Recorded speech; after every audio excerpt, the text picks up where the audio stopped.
Assalamualaikum warahmatullahi wabarakatuh.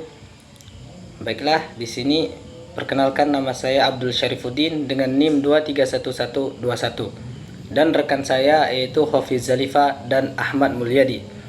Kali ini kami akan membuat video yaitu hasil analisis minat belajar siswa di Ma'had Tahfiz Hidayatul Quran Puding Besar, yang mana pendidikan berperan penting dalam membentuk manusia yang beriman dan berakhlak mulia. Di Ma'had Tahfiz Hidayatul Quran Puding Besar, pembelajaran menekankan penguasaan ilmu serta penguatan nilai spiritual melalui hafalan Al-Quran. Keberhasilan belajar dipengaruhi oleh minat siswa, gaya belajar guru, media pembelajaran, dan lingkungan belajar.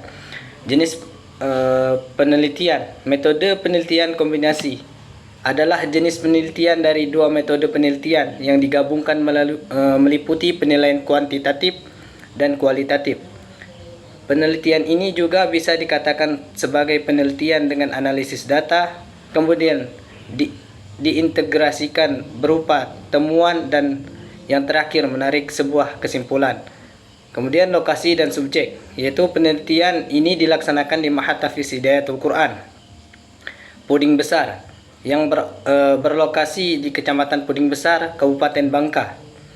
Teknik pengumpulan data yang digunakan dalam penelitian sebagai berikut: kuesioner, wawancara, dan observasi. Kemudian teknik analisis data, SPSS, dan analisis tematik. Jenis penelitian ini menggunakan pendekatan campuran atau mixed methods yang mengombinasikan dan mengasosiasikan data kualitatif dan kuantitatif untuk memberikan pemahaman yang lebih komprehensif. Baiklah, selanjutnya pembahasan akan dijelaskan oleh rekan-rekan saya, yaitu Ahmad Mulyadi dan Hafiz Zalifa.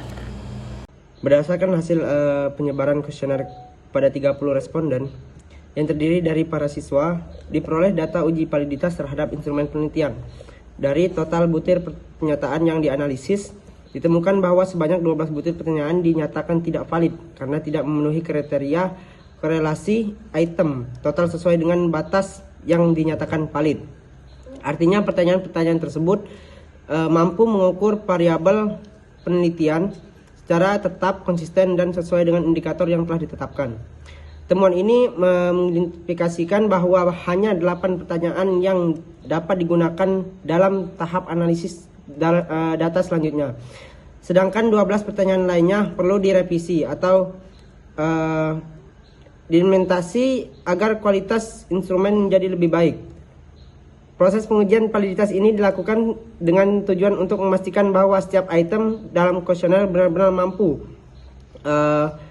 dan teliti sesuai dengan tujuan penelitian. Selain itu, hasil uji validitas ini juga berfungsi sebagai dasar penting dalam menentukan kelayakan instrumen sebelum digunakan pada waktu pengumpulan data utama. Dengan demikian, analisis validitas diukur tetapi juga memberikan gambaran mengenai tingkat keakuratan, keandalan, serta mutu instrumen penelitian secara keseluruhan.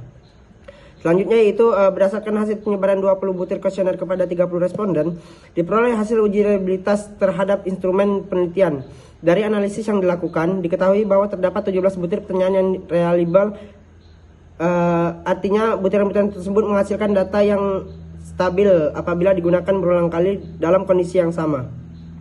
Berdasarkan hasil wawancara dengan guru pendidikan agama Islam, dapat disimpulkan bahwa proses pembelajaran PAI direncanakan dan dilaksanakan secara sistematis melalui penyusunan dan rencana pelaksanaan pembelajaran ataupun RPP yang disesuaikan dengan kurikulum dan karakteristik siswa dalam pelaksanaannya. Guru lebih banyak menggunakan strategi diskusi, tanya jawab, dan juga penugasan, serta terkadang memanfaatkan metode bercerita dan juga bermain peran untuk meningkatkan kreativitas dan pemahaman siswa.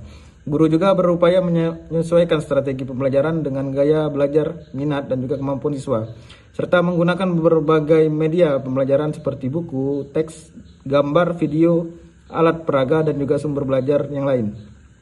Efektivitas media tersebut diukur melalui respon dan hasil belajar siswa, serta sejauh mana mereka memahami. Selain itu, lingkungan sekolah juga berperan penting dalam mendukung pembelajaran PAI melalui penciptaan suasana belajar yang kondusif dan juga dukungan fasilitas yang memadai. Secara keseluruhan, Keberhasilan pembelajaran PAI sangat dipengaruhi oleh motivasi siswa, kompetensi guru, dukungan orang tua, serta lingkungan sekolah yang mendukung proses pembelajaran dan mengajar secara optimal. Demikian dari kelompok kami.